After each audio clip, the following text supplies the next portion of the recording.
Alors, on peut dire beaucoup de choses. La première, c'est qu'il a pu se réaliser grâce à l'établissement public foncier régional qu'il a acheté à notre place. Donc ça nous a évité d'immobiliser des fonds. Nous l'avons ensuite revendu pour partir à une société qui fait de l'immobilier privé.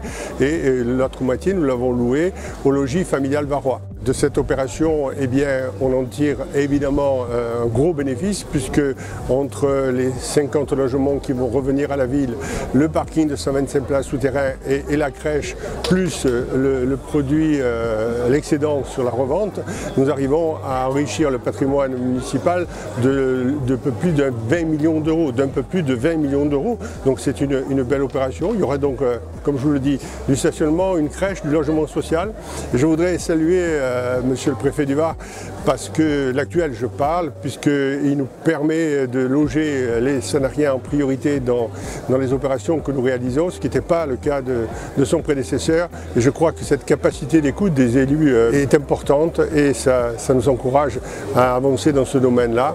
Et donc ici, c'est une réalisation qui est évidemment un peu gênante pour les riverains le temps du chantier, mais comme toute opération. Mais je crois que les habitants de ce quartier seront satisfaits, d'autant qu'on réalise en même temps une liaison piétonne entre le quartier de la Buge et le centre-ville. Et donc globalement tout sera, je pense, très positif, avec ensuite l'arrivée de la construction du commissariat et de quelques logements à côté. Quand on voit ce chantier, on peut penser qu'à Sanary, ça bétonne beaucoup. Je voudrais dire que depuis 32 ans que je suis maire, la ville n'a déclassé aucun terrain à la construction. Donc là où ça se construit, c'était déjà constructible depuis 1986.